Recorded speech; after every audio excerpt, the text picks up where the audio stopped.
नमस्कार दोस्तों, मेरा नाम है आशीष राठौर। आज आप लोगों के लिए बहुत बड़ी खुशखबरी लेकर के आ गया हूं। हमारे देश के पहले WAP7 लोकोमोटिव जो कि एरोडायनेमिक बनाया गया था, वो लोकोमोटिव ट्रैक पर उतर चुका है। उसके बारे में जानकारी दूंगा और साथ में ही एक बहुत ही बड़ी खुशखबरी नॉर्थ ईस्ट से आ चुकी है।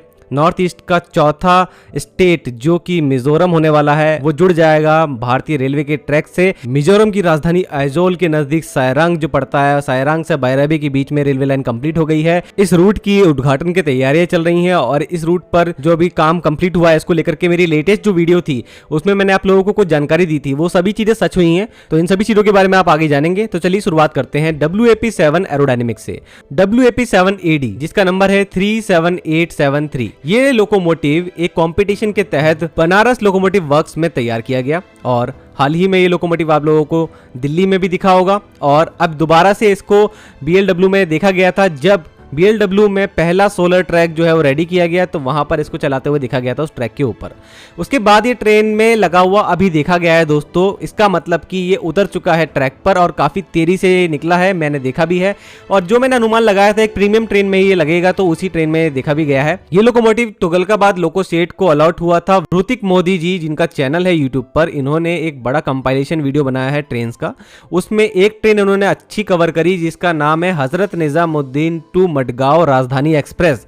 और इस राजधानी एक्सप्रेस में लगा हुआ था नया नवेला 37873 aerodynamic WAP7 Tughlakabad loco shed का, और इसको WAP7AD के नाम से हम जानते हैं। AD यहाँ पर एक तरह से शॉर्ट फॉर्म में यूज किया गया है कि ये एरोडायनेमिक लोकोमोटिव है बताने के लिए। और ये जो कैप्चर किया गया है ट्रेन का, और ये WAP7 एरोडायनेमिक भी कैप्चर जहां किया गया है, वो स्टेशन है पालेज। ये सूरत से वसई के बीच में पड़ता है वेस्टर्न रेलवे में। और यहाँ से हमारी राजधानी एक्सप्रेस जो कि हजरत निजामुद्दीन से मडगांव जा रही है, वो यहाँ से तेज स्पीड से निकलती है। आप इस वीडियो कंपाइलेशन को देख भी सकते हैं दोस्तों। इसमें आप लोगों को ये राजधानी एक्सप्रेस में लगा हुआ दिख भी जाएगा।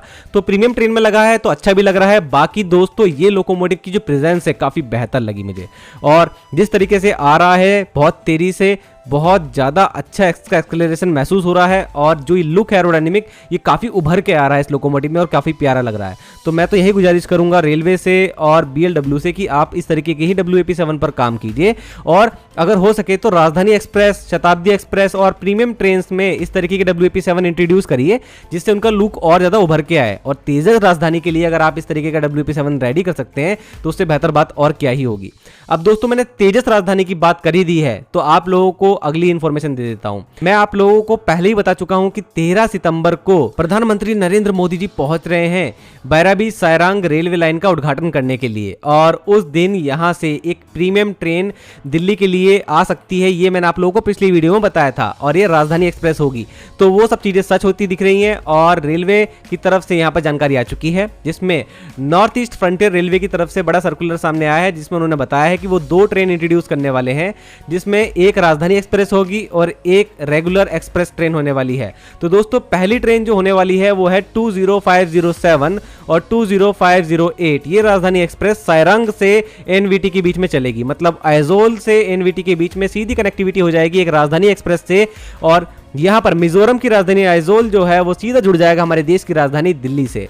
तो ये ट्रेन आनंद विहार टर्मिनल से सीधा सायरंग के बीच में चलेगी, जिसमें 20507 सायरंग से आनंद विहार टर्मिनल जाएगी और 20508 NVT आनंद विहार टर्मिनल से सायरंग जाएगी। ये ट्रेन 2510 किलोमीटर 2510 किलोमीटर का डिस्टेंस तय करेगी, जिसमें 42.2 घंटे में सायरंग से NVT के बीच में ट्रेन डिस्टेंस कवर कर लेगी।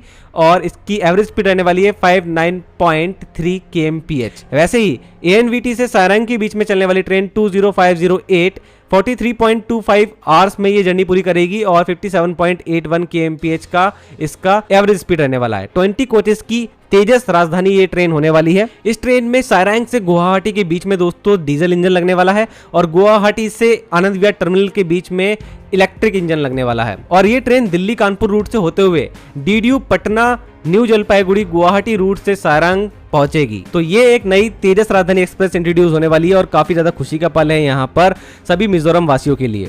दोस्तों इस ट्रेन के बाद अगली ट्रेन होने वाली है 15609 और 15610 गुवाहाटी से सायरंग और सायरंग से गुवाहाटी के बीच में चलने वाली एक 12 कोचेस की ट्रेन। ये ट्रेन 484 किलोमीटर का डिस्टेंस तय करेगी गुवाहाटी से सारंग के बीच में 12 घंटे 45 मिनट में, और डेली इसकी ट्रेन सर्विस होने वाली है। तो ये भी एक बहुत ही बेहतर सर्विस मिजोरम वासियों के लिए आ गई है। जल्दी इन ट्रेन की टिकट बुकिंग और अदर इन्फॉर्मेशन जो रूट की होने वाली है वो भी सामने होगी और IRCTC के एप्लीकेशन में देखने भी लगेगा। दोस्तों इन दो ट्रेनों के बारे में तो आपको मैंने यहाँ पे जो सर्कुलर आया था रेलवे का ऑफिशियल, उसमें जानकारी दे दी।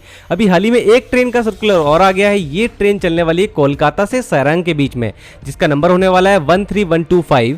ये ट्रेन एक वीकली ट्रेन होने वाली है और LHB कोचेस का यूज इस ट्रेन के अंदर होने वाला है। तो एक एक्सप्रेस ट्रेन की तरह ये चलने वाली है यहाँ पर। तो दोस्तों आप लोगों को इन ट्रेनों की जानकारी कैसी लगी जरूर से कमेंट सेक्शन में बताना। अब बहुत जल्द मिजोरम की खूबसूरती को निहारने के लिए आप लोग सीधा ट्रेन से मिजोरम पहुंच पाएंगे और मिजोरम का जो एक बड़ा टूरिज्म का बिजनेस है वो इससे कहीं ना कहीं बहुत बढ़ेगा और वहां की इकोनॉमी जो है वो भी और तेजी से बढ़ पाएगी। तो WAP7 एरोडायनेमिक के प्रोडक्शन से रिलेटेड और बैराबी से सारंग के बीच में जो प्रोजेक्ट पूरा हुआ उससे रिलेटेड जो भी जानकारी मुझे मिलती रहेगी आगे आप लोगों को लगातार देता रहूंगा।